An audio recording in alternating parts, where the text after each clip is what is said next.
I think what gives me the most hope of all is that the sense that people are finally waking up, individuals, businesses, corporations, governments, and we're seeing evidence of people making positive changes and saying, nope, we're not going to have this, we're going to change things. And that inspires me and gives me a lot of hope. Hello, and welcome to the Conspiracy of Goodness podcast, where you'll hear conversations that generate one aha moment after another. There is an enormous wave of goodness and progress well underway in the world that almost no one knows enough about yet. So it's so hidden by the negative noise in our media that I'm calling that wave a conspiracy of goodness. Yes, it is still an amazing world. And on this podcast, we'll introduce you to the people making it that way. If you are tuning out the negative news more and more these days, this podcast can be your touchstone, the place where you get some connection to progress and remarkable inspiration. And you'll learn about countless ingenious people who are improving our shared futures right now. We have to know about the good news so that we can think better and have better ideas ourselves in our circles at work and in our family. So thank you for joining us at the Conspiracy of Goodness podcast. Today's guest is Liz McKenzie. She's an award-winning filmmaker, writer, editor, and an expert on giving others access to the wonder and joy in nature all around us. And I do mean all around us. What we've forgotten to listen to, what we are stepping over half the time. We don't have to take a vacation to some far-off wild place to experience the awe from which we've come. Liz McKenzie's vision and her eye for sharing the extraordinary is just lovely. Her films and articles focus on nature and science and traditional ecology knowledge in Alaska. And gosh, her work has taken her all over the world. She's passionate about telling unique stories about the natural world, and a recent documentary that she's done called The Singing Planet. It turned me upside down. I literally can't walk outside without a big smile appearing on my face because I'm noticing so much more right there to bring me joy. So, Liz, thank you for joining us on the podcast. You're all over the place. You've worked from the Arctic to Tasmania, and you've been on the fishing boats of Alaska in the salmon streams with brown bears. I feel like it's a little miracle that you're joining us all wherever we are. Thank you. Thank you so much for having me here, Linda. And I have to say, I'm a huge fan of the work that you're doing and all the good that you're doing in the world. So for me, it's a real treat and honor to be here. Well, okay. So let's dive right in so we can share some of this wonder that I'm smiling so broadly about. Just be honest. Liz and I have spent some time together kind of imagining what was possible from this interview because she's involved in so many things. We wanted to squeeze all that we could into this hour together. And I'm just going to start right out with an observation about this beautiful documentary called The Singing Planet. And that the name of the film, is something that you'll learn more and more about as we go through this interview. But the narrator early on in this gorgeous film says this.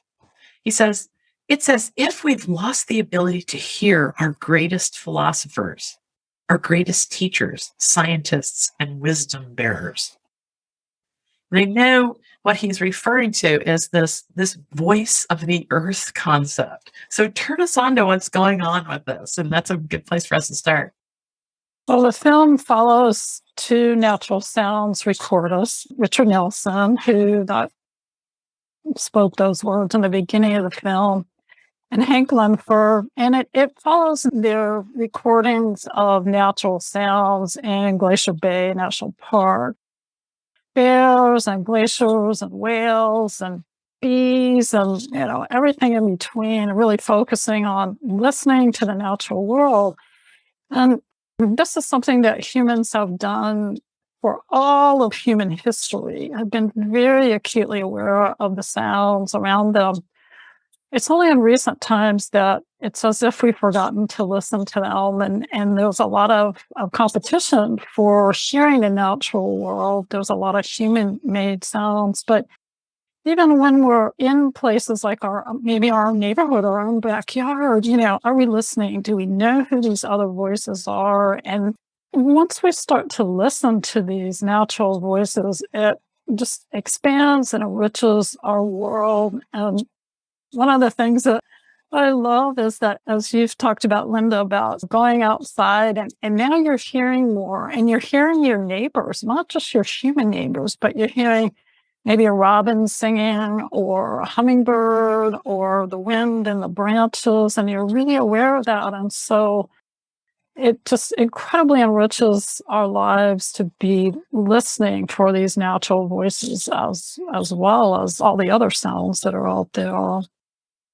Well, I think it's a part of something that I came across. The person that introduced us thought that you would expand our way of thinking about the deficit of nature that we have in our lives. This fellow is quite a nature lover, and he was very expansive about it. He was calling it that we're all suffering from nature deficit disorder. And so talk to us about the wonder that's right there, accessible to us right off if we're listening to nature. Well, we need time in nature as much as we need food or water and other resources. We need that time to feed our senses, to feed our spirits, and not just for our eyes, which is what we typically focus on, but also our sense of smell and touch and taste and our hearing. And I think maybe more than ever, we need that in our world because there's so much competing for our attention. There's a lot of big things happening in the world. And there's also this idea of, mindfulness and meditation and all that's been around forever, but it's kind of having a resurgence, I guess, and this idea of coming into the present moment. And I don't know anything better than nature to bring you right into the present because all your senses are open and, just taking that pause and listening to the birds singing or water noises, that we're being alive again, I guess, right in the present moment. And it doesn't have to be some grand wild place.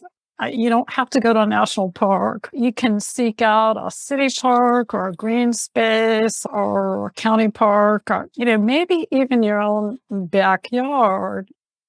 One of the things that I really like to talk to people about is, how can you create some kind of a little nature oasis and experience for you wherever you live? And if you have a backyard, you can plant native species and you can attract all kinds of pollinators, bees and butterflies and other beneficial insects and birds and squirrels and chipmunks and all of that. And I think of a film that I saw recently. It was called Wild in the Garden State.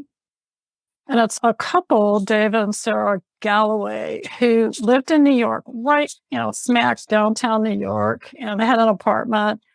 They moved to New Jersey, and what they had was just basically a grass lawn. But they wanted to have something, something more natural, and they checked to make sure there weren't ordinances to say that they had to have a lawn.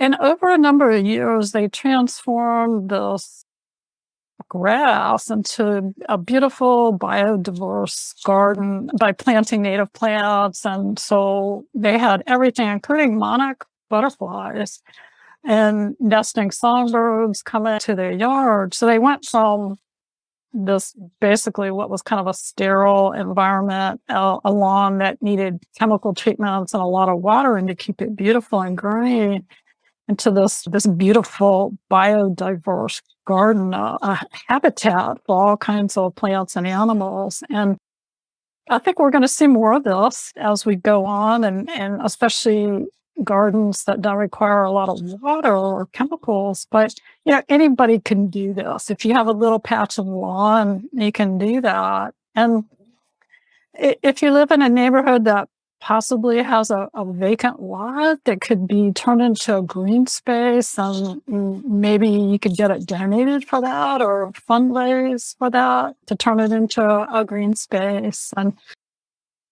one of the favorite things I read recently was about this movement And across the UK and Europe, it's called the parklet movement, where people are taking unused parking spaces. So, you may live in a place where you have a parking spot that's yours. You don't have a car. And so what they're turning those into are these tiny urban green spaces, gardens on a cart or box gardens, whatever the city council ordinances allow. And so they're rewilding on a really small scale. But imagine that extrapolating out to thousands of people doing this over time. This is something that you can do on a patio if you live on the 7th floor. I mean, all these little small moves, nature is big as a brown bear, or it's as small as a honeybee. And I think what you're telling us is that space is not the limitation. It's really imagination. That's your only limitation. Imagination. That's really beautifully put. And as you saw, even like a crack in the sidewalk or something growing out of that, nature is always trying to be there for us, and we have to make room for it and use our imaginations. Absolutely.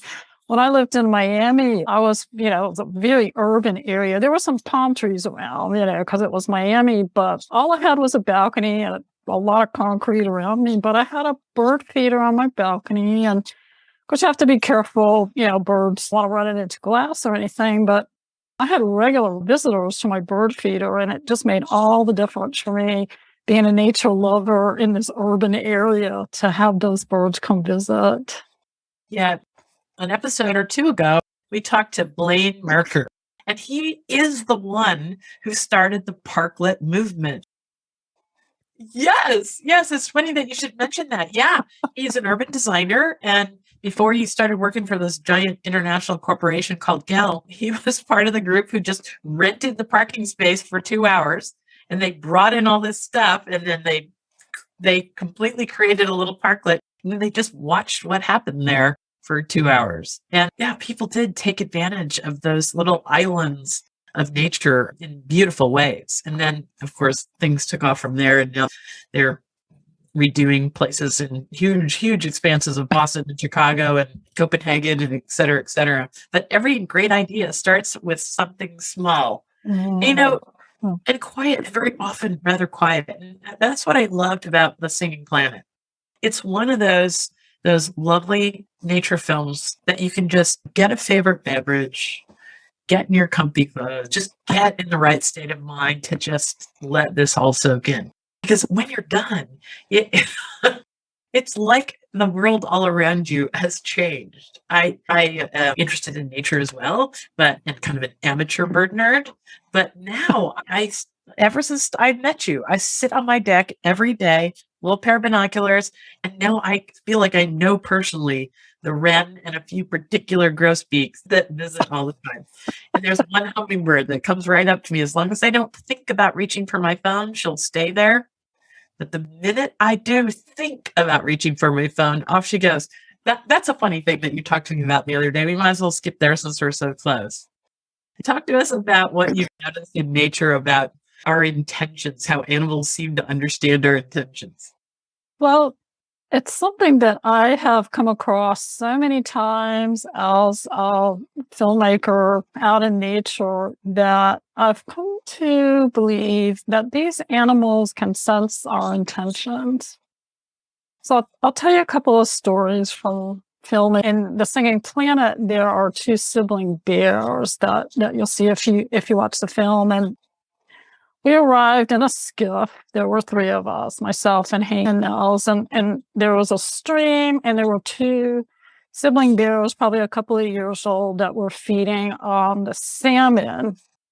And we didn't want to come into the beach because we were afraid we'd scare the bears away. And so at one point, Hank puts out one of those plastic milk crates into the water, and I stand on that. My tripod's in the water. I'm trying to film the bears. And the bears walked off. They walked back up the beach and into the forest. So we got out and we walk along the stream. We're looking at all those salmon carcasses because there was a lot of salmon running.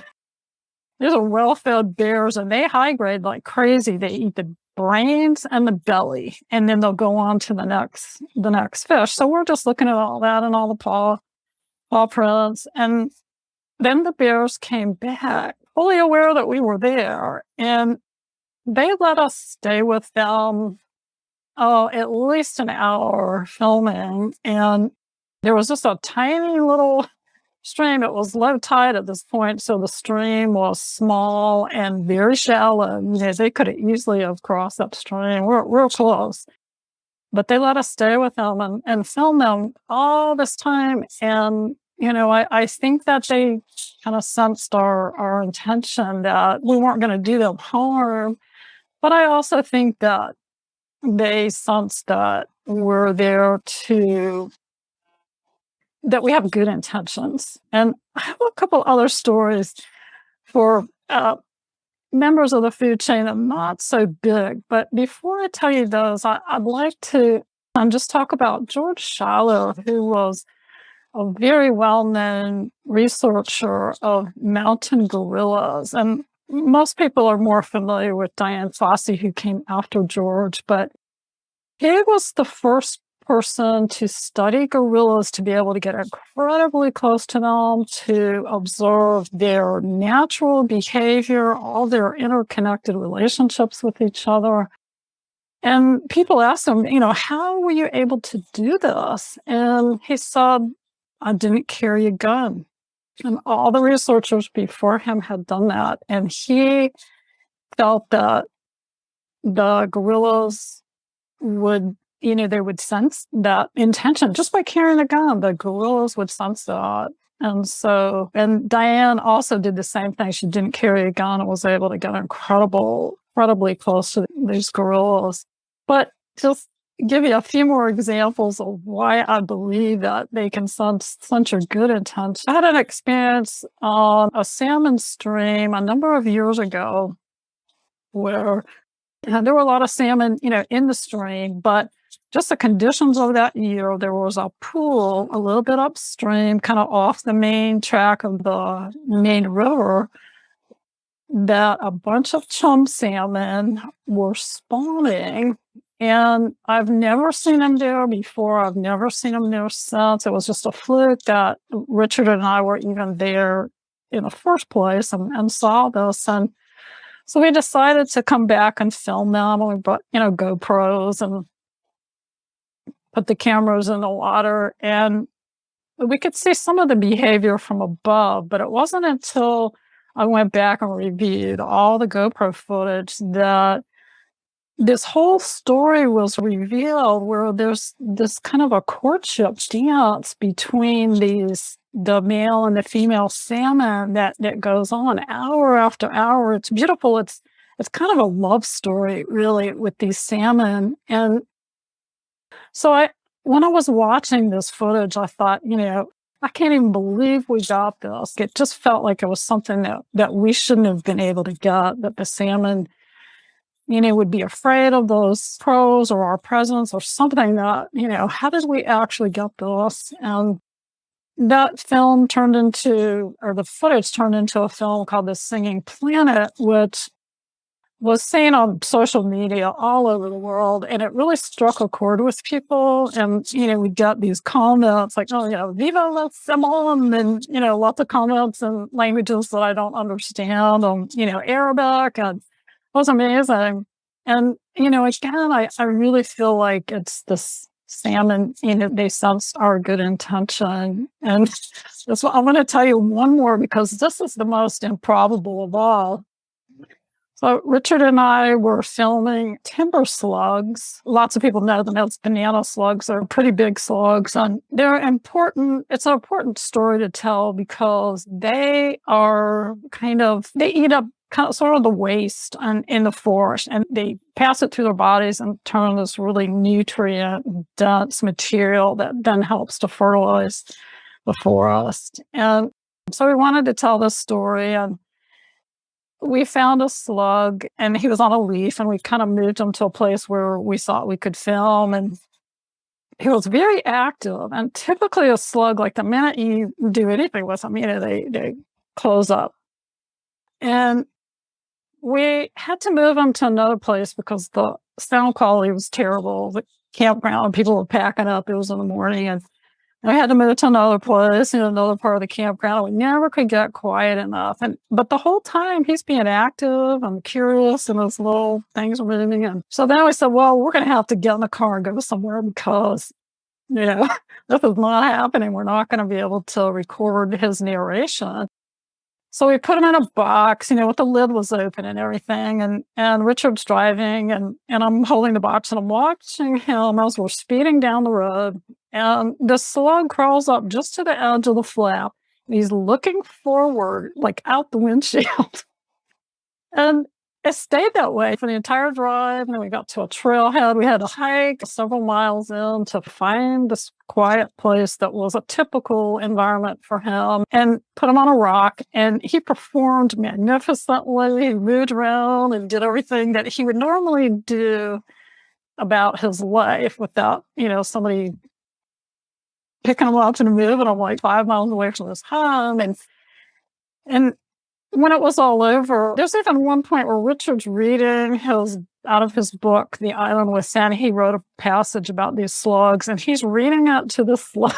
And the slug is looking at him while he's reading. He's kind of reared up, looking at the book. And we took him back when we were all finished and to the very spot where we found them. So no slugs were harmed in the filming of this film. But I say this because this was really unusual behavior for a slug. And it happened. And for me, it's just another example that these animals sense your good intentions.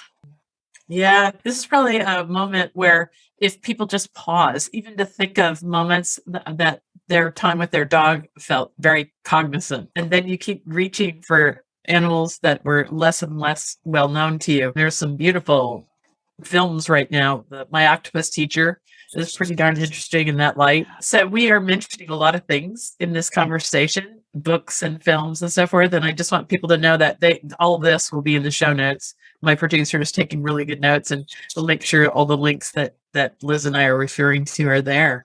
So Liz, in this idea of animals sense our intention, I'm sure scuba divers have experienced this as well. I know I'm a deep swimming snorkeler, and I know I'll go down there and try and get a picture of this little blue fish for 4 hours, and he escapes me until I give up the camera, and then he'll just come look me straight in the face.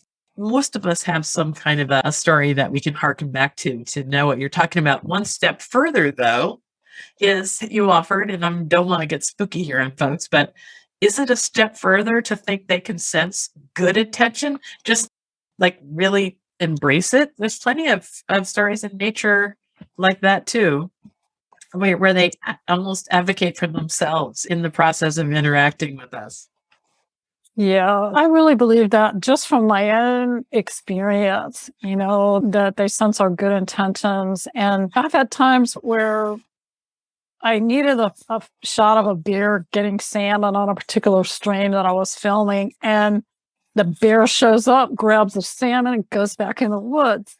Like it was almost like like I had rubbed a magic genie or something, and it happened. And I've seen that just happen over and over again. And I feel that along this lines of learning to listen to the animals, that we need to learn to listen to their stories, the stories that they're telling us all the time. And as a filmmaker, I really feel like these animals are helping me to tell the stories in a much deeper way than even what I might have envisioned.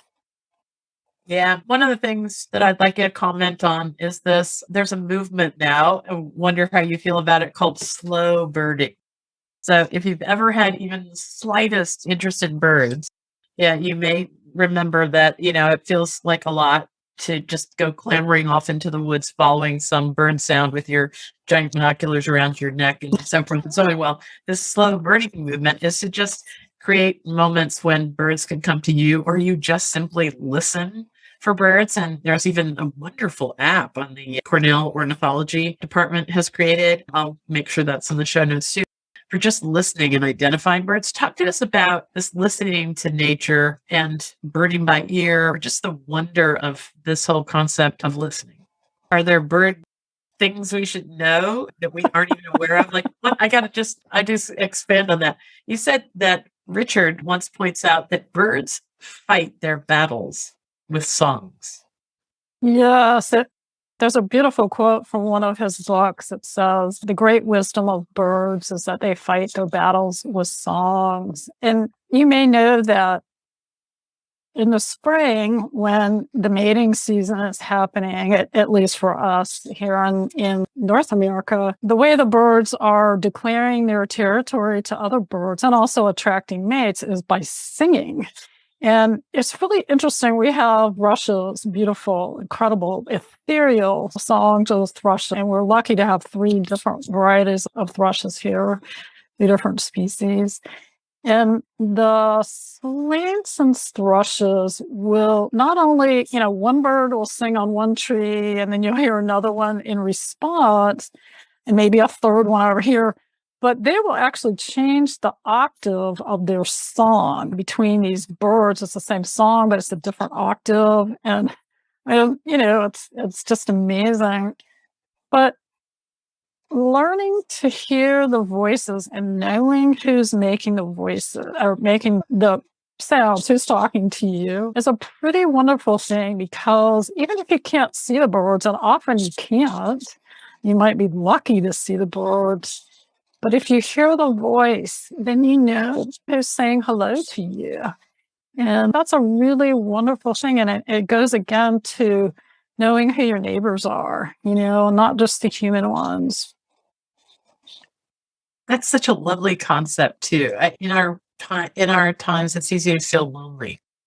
But when we know more, when we hear more, when we listen more, everything seems more expansive. Tell me some folks who are doing more and more of this that you might know about. Are you aware of, we gave the example of the little parklets popping up here and there, but do you know some innovative things that are happening to make natural places more accessible, nearer, more cleverly restored? What's going on in this world? Well, one of the things that, and we had talked about partnerships at one time, like interesting partnerships. And one of the things that came to mind is not partnerships between people, but partnerships between humans and animals. And I'm thinking especially of beavers, who throughout history, we think of them as nature's engineers, because they build dams, which create ponds, create wetlands, and create amazing spaces for all kinds of plants and animals. But they have also been viewed as something to get rid of, a pest, because they're building these dams not where we want them. But there's been this sort of a movement to embrace beavers again. And I've heard the term beaver believers, where people are actually reintroducing beavers because of this work that they do. And it's interesting. I just read an article about a young rancher in Nevada whose father had spent his entire time being the head of this ranch and blowing up beaver dams because he saw them as a pest. But with all the issues with water in the West, either not enough water or too much water at once, this young rancher has embraced beavers. And he said that in times of drought, the ponds that the beavers have created with their dams help to keep his cattle watered, in times of drought. And when there are times when there's just all this water that's coming at once, instead of just sort of flooding or making like a river in one part, because the beavers have created these dams, the water spreads out over the land, and some of it's actually able to soak into the land versus just, rushing forward and causing destruction. And so I love this partnership between a human and these very hardworking beavers. That expression, eager as a beaver. If you've ever seen beavers working, they are the most industrious animals on the planet, and they're working to help not only create their own environment that is for them, but they're also creating a healthy environment for us. There's so much going on in that way. If people want to look up a term and see some great stories, the new term, it's probably not that new, but it's newly rising through the zeitgeist, is called rewilding. There's an amazing TED Talk about rewilding. It was done a few years ago, but it was found that wolves changed the course of rivers in Yellowstone because of their impact on the environment in a positive way. Things were going way wrong when the predators were removed, and no one knew how to fix it. But then when they restored the keystone species, everything returned to something that was better than anyone could imagine. So as far as giving people hope, I think that this is a direction that you're pointing to, and countless others as well. So how about we take a break, and when we come back, we'll talk more about the wonder of nature and our singing planet. Hi, I'm Dr. Linda Ulrich, founder of the Goodness Exchange and host of the Conspiracy of Goodness podcast, and I want to share something wonderful with you today. So, you know how the constant negativity in the news and social media seems to be at some sort of boiling point right now? It's relentless. It can feel like all the joy and potential is being drained out of our future. Well, it doesn't have to be that way. My team and I at the Goodness Exchange are making certain that optimistic people have instant access to positive news. There are newsworthy stories out there about astounding solutions to some of the world's biggest problems, about wonders and leaps in human potential. It's not a lack of good news, it's a lack of awareness. So, if you want to try living with more joy and way less fear, it's really simple. First, head over to goodness-exchange.com, where you can balance your media diet and feed your curiosity about a world with real-life stories, celebrating people solving the world's greatest problems. And second, you can become a Goodness Exchange member. And for just $2 a month, you can help us keep this site ad-free. And what you're going to get is high-quality, carefully curated stories all about the good that's happening in our world, and all of it sent directly to your inbox or via our beautiful app.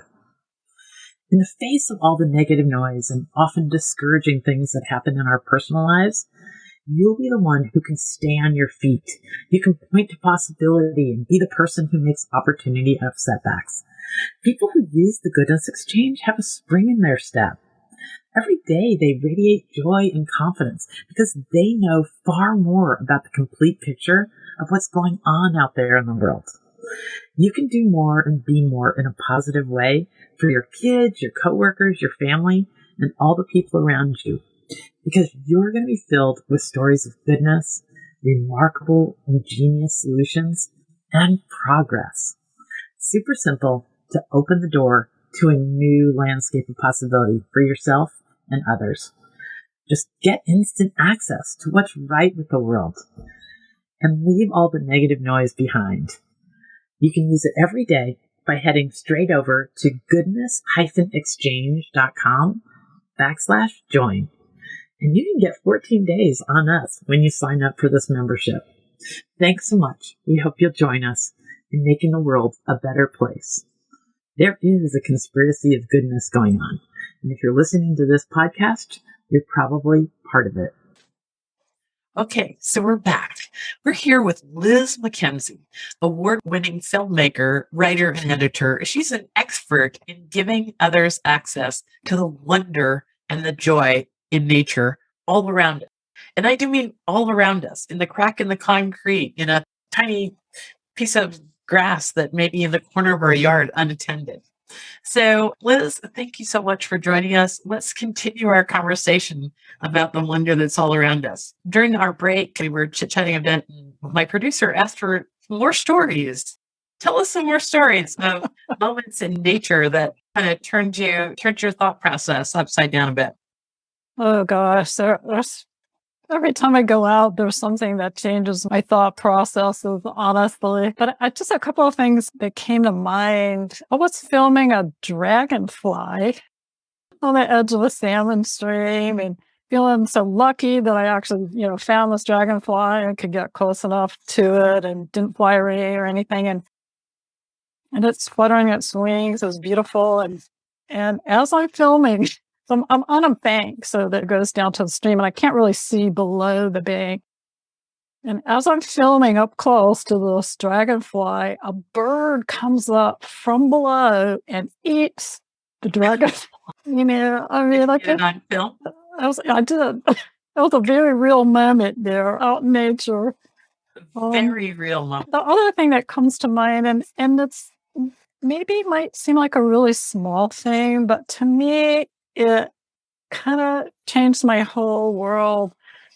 I was out in my early days of living in Alaska. I was out with a birding expert who had come to town and give a little workshop on birds. And we're out in this kind of woodsy area. We're all with our binoculars, and he's listening. He can hear the birds. I could hear something. I don't know who was making a noise, but of course he knew what everything was. And so he could point out where these birds were. And it was a little bit of a cool morning, but the birds were singing. It was in the spring, and we found, and I don't remember what kind of bird it was, but I could finally see him in my binoculars. And as he was singing, I could see the throat moving. I could see the chest. I could see the heart pumping of this little bird, and hearing this incredible song and actually seeing the mouth open and close as he was singing. And because it was cool, every time he opened his mouth, there was a little puff of steam that came out, just like when we can see our breath. And that was such a profound moment for me to hear this bird singing and see this happening, right in front of me. And it affected me so much that when we were filming for the Singing Planet and kind of thinking about, what's the story here? What is it that we're trying to tell in this film? That I wanted to give that same experience to the viewers if they could possibly see the bird's mouth moving as they were singing, see the chest moving as they were breathing. That I wanted to give that experience to the viewers of the film. These are the kind of moments that we each sort of realize what we're built to create. If we aren't taking people on a journey, they won't be going on it. Like, I have decided from the things that we do at the Goodness Exchange, interviewing and talking to person after person who is changing the world in some way for others, that almost all of us are uniquely built to contribute something. And that story right there, that moment where you allowed yourself to be moved by something that seemed so small, I think it's what most of us are looking in this world. We're looking for these aha moments when we discover what really brings us alive. Yeah, I so agree with that, Linda. And I think that's one of the beauties and the value of nature that maybe we don't think about, that when we have time to slow down a little bit, be in nature, however that is for us, whether it's a city park or a green strip or our own backyard or some big, wild, beautiful place, that we have time to just be with ourselves, be immersed in all the beauty, all of our senses are alive, and we can hear that voice inside ourselves talking to us and helping us figure out what that thing is that we have to give and contribute and what brings us alive. We referred to it earlier, but I think I want to make a bigger point of it than we did. This movement towards mindfulness, whatever that means to each person, it does mean being totally present in the moment. And there is almost nothing more accessible and simple than just sitting somewhere and listening for the man-made sounds, listening for natural sounds, listening to our own heartbeat. Sometimes I could hear my own heartbeat, and I'm not sure that's a good thing in my ears. But in this day and age, it's easy to lose hope. So talk to us about, I'm sure that you have things that just hit you broadside, like all of us in the news or what have you. Talk to us about not losing hope. Well, I love this question. It's something that I grappled with, especially when I, like a lot of us, was absolutely glued to the news every single day for the last number of years. And one thing that helped a lot was I was always searching for the good news and coming across your podcast and your newsletter. And I especially love the weekly, start your week with something good. I just love that because I can read that on Mondays before I look at the news, and there's always amazing stories in there. And I'm thinking of one in particular. I think it was just in this week's episode. It was about this. I think it's the world's largest shipping company, containers, and they rerouted their shipping lanes to avoid is it the blue whale? Let's see. Yeah, and other cetaceans, other whales and porpoises and all that. They made an intentional decision to put those animals first. And that gives me hope when I see a big company like that making a real impact in another species, in the life of another species.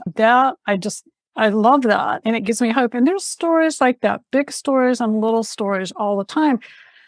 But as you point out in your podcast, we're bombarded with those big stories. And because we're all just sucked into that, there's this algorithm that keeps those stories at the forefront. And, we really have to look for these other stories, but they're there. And now when I read the news, thanks to you, I get the headlines, I want to stay informed, but I'll quickly start scrolling down to see, okay, where are the positive stories? Where are the stories that people are making a difference, have done innovative things, not just for the natural world, but for the human part of our community as well. And that keeps me positive.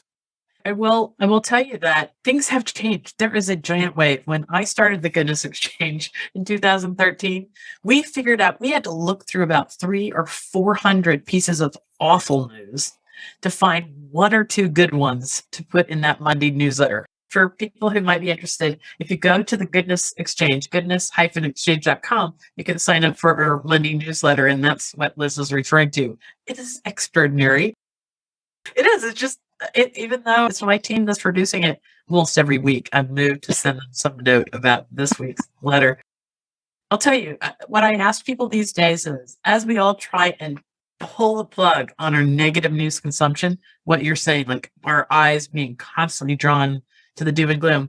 As we do that, we can't just tune it all out, because where would our source for goodness and positive and signs of progress be? So if you're doing that, if you're trying to extract yourself from the doom and gloom news cycle, there are places like the Goodness Exchange where you can make sure you got an influx of goodness and progress. And I think it's what you just said. It's when that bad story does hit you and want to take you off your feet, you can stand your ground because a more expanded version of reality that includes companies doing the right thing. More and more of them are popping up every day.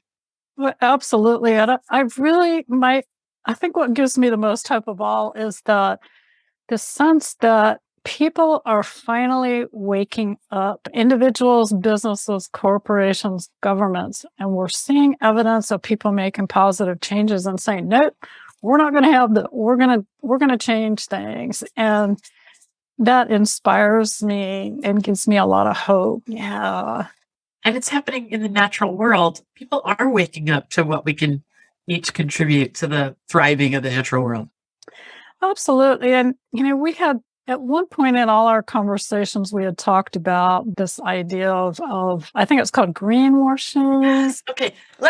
Because I would imagine there is a cynical person or two who's hearing us go on and on about the magic of big corporations finally getting a clue, and that's not always true. And there is a great problem in this world called greenwashing. Do you want me to show people how we stumbled upon it, you and I? Yeah. I've got it right here.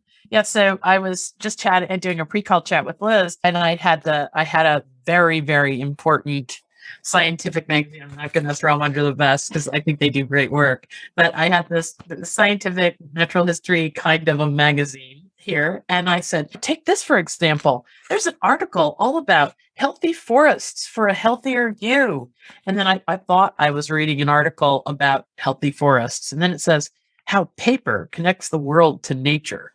And when I look, it looks like an article, but really it's 3-page advertisement for paper packaging. Yeah. Arg.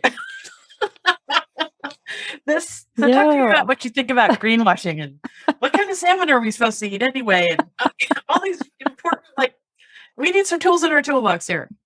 Well, I actually had to look up greenwashing to see, I want to make sure that I understood what it was. And there were definitions, especially by, reputable business sites. And there was one Business News Daily says that greenwashing is when a company purports to be environmentally conscious for marketing purposes, but actually isn't making any notable sustainability efforts. And I thought about, well, why is this happening? And because people care so deeply about the environment, they're affected by climate change, and they want to know that their money and their votes are helping the environment versus hurting or adding to the climate situation. And companies want to capitalize on that deep concern by their customers or shareholders. And I would say buyer beware. And I think the people coming up in the next generations that are younger than I am they're pretty savvy, and they want to make a difference in the world. And what I would like to see is a fundamental shift in how we as individuals, businesses, governments view everything in our world, not just humans, but the other than human members of our global community.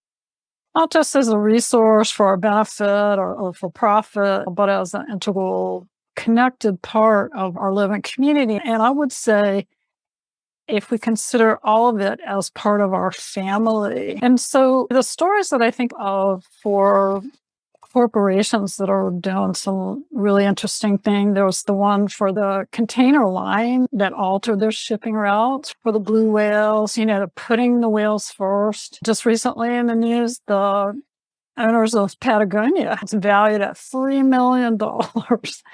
And $3 billion, yes, and $3 billion, and they designed a trust, a nonprofit organization that the profits of which are something like $100 million a year, and that's going to be directly devoted to combating climate change and protect undeveloped countries in the world. And this is like the opposite of greenwashing.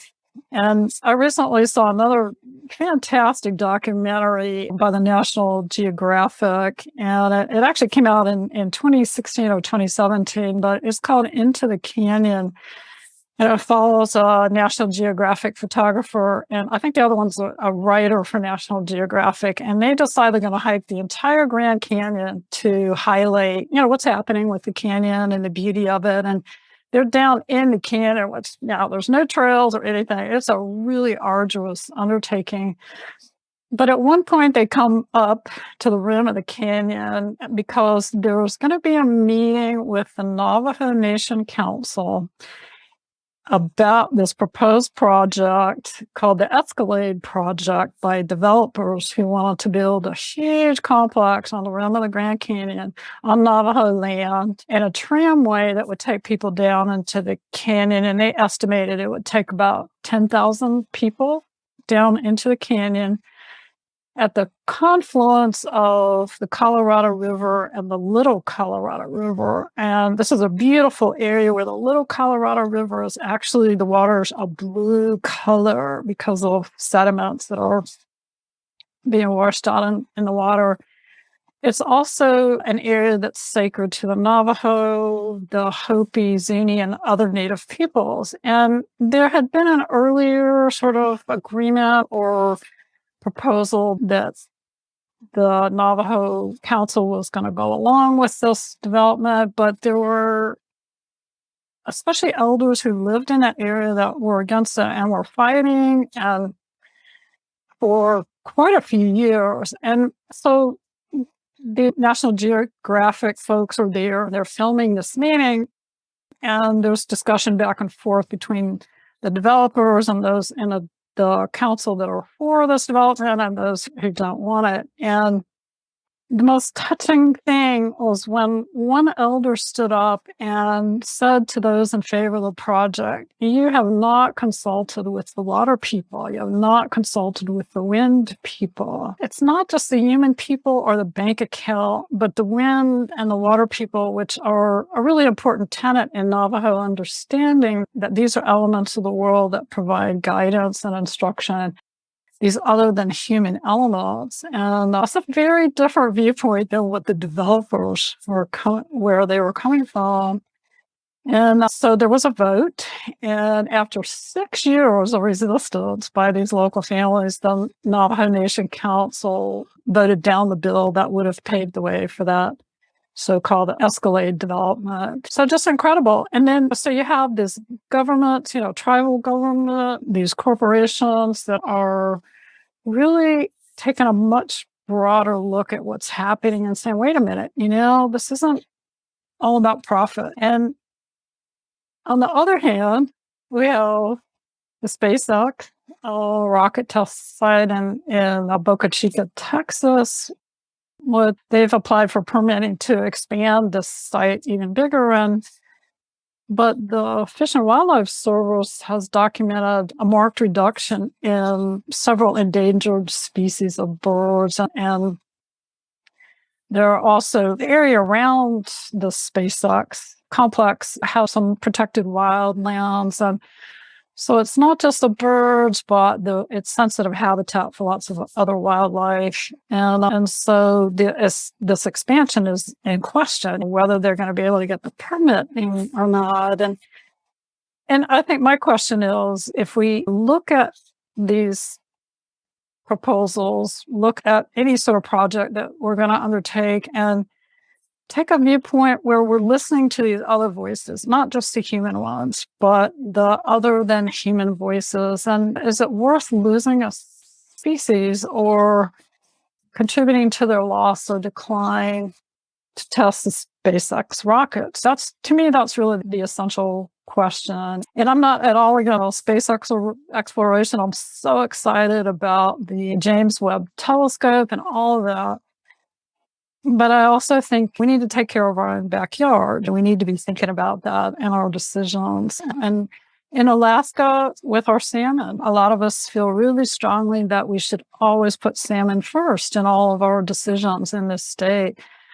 They're a keystone species. Not only do they feed people, but they feed over 100 species of other animals. And even the forest along the streams, it's been documented that the trees growing along salmon streams are actually bigger than ones that are not along salmon streams. It supports the fishermen and their families, the processors, the people who transport this food all over the world. And those of us who live here, we depend on that food for our life and our ways of life. And so then there's the Pebble Mine, which is at the headwaters of Bristol Bay, and is a proposed mine. There's deposits of gold and copper. And of course, we need minerals, but this is the largest sockeye salmon fishery in the world. And the EPA has said that the deposits from the Pebble Mine would result in unacceptable loss of salmon habitat right there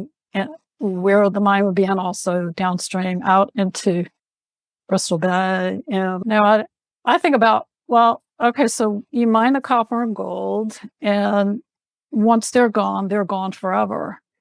But we have this renewable economic powerhouse of salmon they're going to keep coming back and coming back. As long as we take care of that habitat, they will keep coming back. And so that's the choice that we're looking at. And if we consider the whole big picture, what's the right decision? I know what it is for me.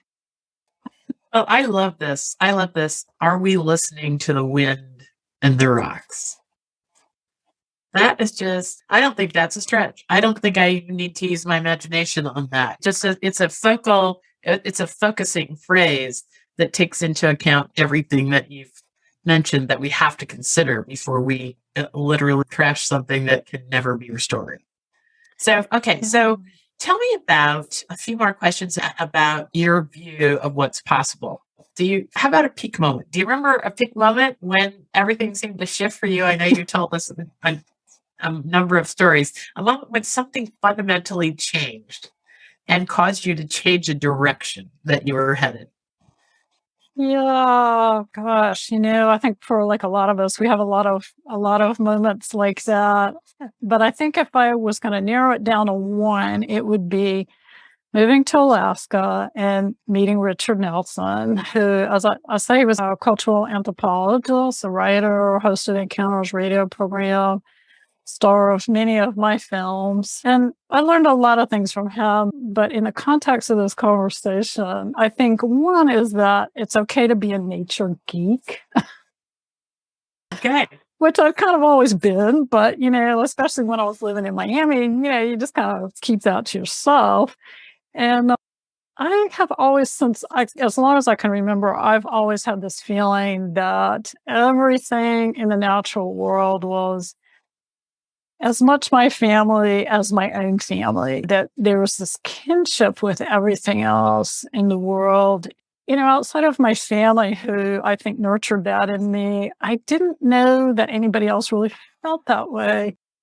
And Richard, because of his work in cultural anthropology, he lived with people in villages, Native Alaskan villages, and really apprenticed himself to them versus studying. He came as a student, and he introduced me to this indigenous understanding of the world, that everything in our world, plants, animals, water, wind, mountains, that everything in our world has power and spirit and awareness. We're listening to the natural world. Well, the natural world is listening to us. And that has influenced the way I see the world and the work that I do. And I think it especially helped me to transition from a university job. I was an English professor, tenured and everything. Yeah.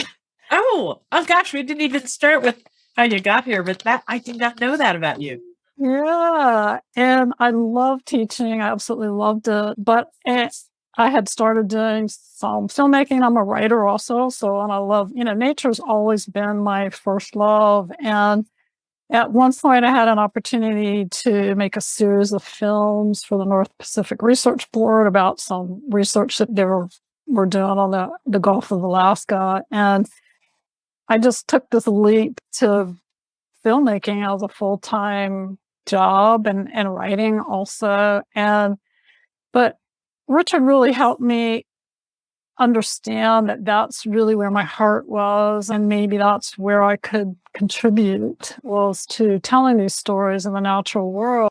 And so it's really influenced the way that I see the world and the work that I do.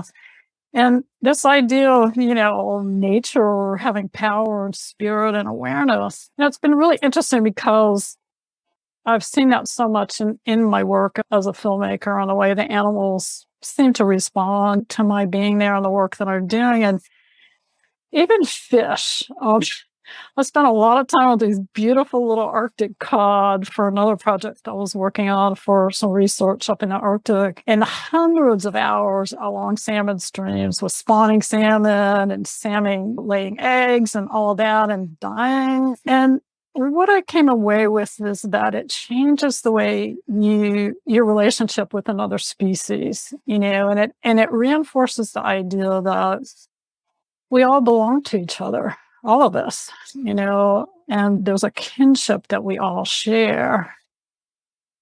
So of course, we need to take care of all the parts of our family.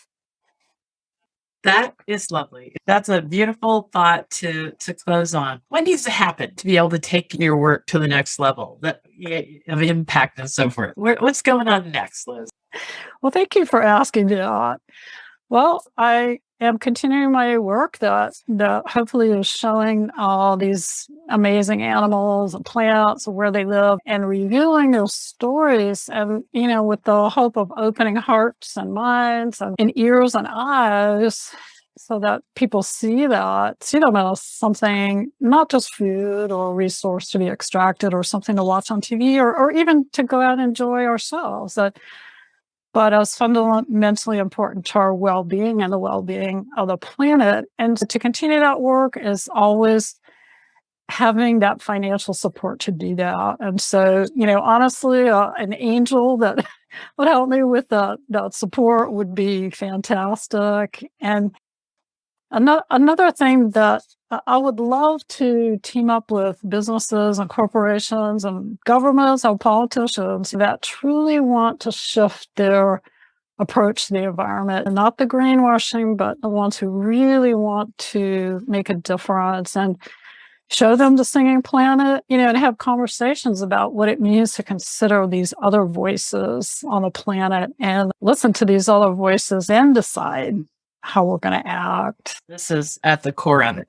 All the three conversations I've had, including this one with you, that's really what I came away with, was listening for other voices. And listening isn't going so well in our culture, even listening to each other. So maybe if we've got to close our ears to each other, we can listen to the world around us a lot more effectively since listening to you talk about it. So what one change do you think would have the largest impact on the world right now, Liz? I think having this fundamental shift in how we relate to the other than human inhabitants of the world, and how we relate to humans. And by that, I mean humans that are different from us. They're part of nature as well. But how we relate to all the inhabitants of the world, if we consider all of nature, rocks, birds, rivers, bears, and humans as our family, our kin, then how then do we behave? And I'm thinking of the endangered birds at that SpaceX site. What if that was your grandmother, your father, your sister, your child, or your own species? How then would you act? This is the question. It's just it's a way more expansive, potential filled future for us if we zoom out. And then we can zoom into whether we want the project. But zooming out and zooming in is definitely in short supply. And, I would thank you for advocating for this exact mode of considering all our options over and over again. How can people connect with your work, Liz? Well, there's several websites that feature my work. For The Singing Planet, if you go to thewildchorus.org, there's all kinds of information about the film, how you can watch the film, and information about some of the critters that you'll see in the film, and also about the people who are in the film. And you can contact me through that website. You can also go to the encountersnorth.org website, which has lots of written material by me and also Richard. There's a number of our films are there. And this podcast, he recorded over 100 podcasts about the natural world, about indigenous knowledge of the natural world. And those are all there for listening. We're also podcasting those on Spotify and Apple Podcasts and Google Podcasts, just Encounters North. And then the other place is just my website, and that's lizmckenzie.org. And all of those places have contact information that'll get you directly to me. And I would love to hear from you. So please do contact me. Well, we will have everything in the show notes that you just mentioned and everything else. People may have noticed me looking down and writing. I've got all kinds of notes here. So we will make this a really connection-rich article on a Wednesday coming up soon, probably mid-October at the Goodness Exchange. And join us there for more, all kinds of the hope and wonder that Liz and I are talking about. We interview the most amazing people who are changing the world in extraordinary ways. And remember to support all kinds of causes that you might come across, like Liz was mentioning. Get interested in what people are doing around you or halfway across the world, because your voice can make a difference. I think that's one of the things that Liz brought home to me in other conversations, was that all of our interests count. and that we can be counted, and it makes a difference in preserving what we've got now and enhancing things for the future. So thank you so much, Liz McKenzie. I hope all the connections to goodness and progress that we mentioned carry you through your week, and you start finding all the wonder that she and I have been talking about. Thanks.